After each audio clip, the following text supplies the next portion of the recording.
ತಾಲೂಕಿನ ಅಧಿಕಾರಿಗಳಿಗೆ ಏನು ಸೂಚನೆ? ಮುಖ್ಯಮಂತ್ರಿಗಳು ಒಂದು ಸ್ಪಷ್ಟ ಸೂಚನೆಯನ್ನು ಕೊಟ್ಟಿದ್ದಾರೆ. ನಿನ್ನೆ ಕ್ಯಾಬಿನೆಟ್ನಲ್ಲಿ ಎಚ್ ಕೆ ಪಾಟೀಲ್ರಿಗೆ, ಕಾನೂನು ಸಚಿವರಿಗೆ, ಗೃಹ ಸಚಿವರು ಪರಮೇಶ್ವರ್ ಅವರಿಗೆ, ಕಂದಾಯ ಸಚಿವರು ಆದಂಥ ಕೃಷ್ಣ ಬೈರೇಗೌಡ ಅವರಿಗೆ ಸ್ಪಷ್ಟವಾದಂಥ ಸೂಚನೆ ಕೊಡ್ತಾರೆ. ಇದನ್ನು ಅತಿಯಾದಂಥ ಇದು ಒಂದು ಹಾವಳಿ ಇದಾಗಿದೆ ಮೈಕ್ರೋ ಫೈನಾನ್ಸು.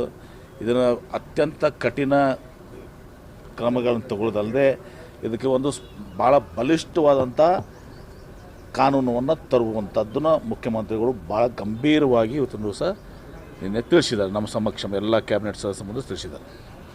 ಆ ಪ್ರಕಾರವಾಗಿ ನಮ್ಮ ಸರ್ಕಾರ ಭಾಳ ಕಠಿಣವಾದಂಥ ಕ್ರಮಗಳನ್ನು ತೆಗೆದುಕೊಳ್ತೀವಿ, ಕಠಿಣವಾದಂಥ ಕಾನೂನನ್ನು ತರ್ತೀವಿ ಈ ಮೈಕ್ರೋ ಫೈನಾನ್ಸ್ಗಳನ್ನ ನಿಯಂತ್ರಣ ಮಾಡಲಿಕ್ಕೆ.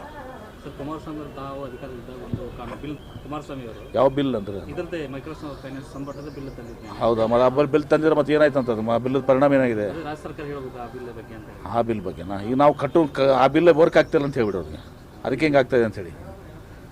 ಅವ್ರ ಬಿಲ್ ವರ್ಕ್, ನಿಮ್ಮ ಬಿಲ್ ವರ್ಕ್ ಆಗ್ತಾಯಿಲ್ಲ, ಅದಕ್ಕೆ ಕಠಿಣವಾದಂಥ ಒಂದು ತರುವಂಥ ಮಾಡ್ತಾಯಿದ್ದೀವಿ. ಇದು ಭಾಳ ಗಂಭೀರವಾಗಿ ಹೇಳ್ತದೆ. ನಾನು ಮುಖ್ಯಮಂತ್ರಿಗಳು ನಾನು ಇದರಲ್ಲಿ ಲಘುವಾಗಿ ಮಾತಾಡೋಕ್ಕೆ ಬಯಸೋದಲ್ಲ. ಮುಖ್ಯಮಂತ್ರಿಗಳು ಭಾಳ ಗಂಭೀರವಾಗಿ ಇದನ್ನು ಮಟ್ಟ ಹಾಕಬೇಕು, ಇದನ್ನು ಈ ರೀತಿ ಇದು ಆಗಬಾರ್ದು, ಆ ರೀತಿ ಕ್ರಮಗಳನ್ನ ಕಲ್ತ್ಕೊತೀವಿ.